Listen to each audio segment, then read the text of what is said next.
O departamento tecnológico tem certos gadgets que queda popular sem importar a temporada de ano. Ou para fim de ano, mais ainda. Tecnologia.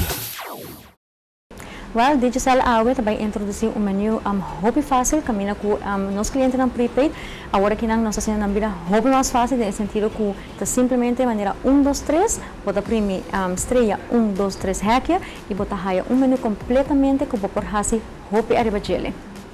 Well, tem um menu aqui vou por hasi ativação de data. Vou por fazer ativação de International Voice Bundle, vou fazer ativação de nos SMS bundles, vou por fazer ativação de Credit in Advance, vou por fazer ativação de Roam Like Home, que para o cliente não está by Roam.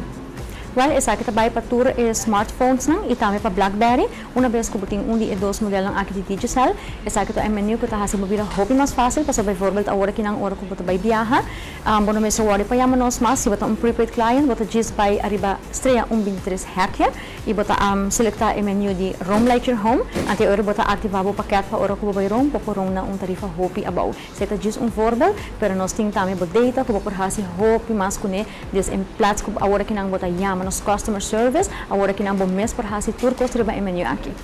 De primeiro, eu tenho que instalar, eu tenho que botar tarjeta crédito, depende do amount de plano que você vai usar.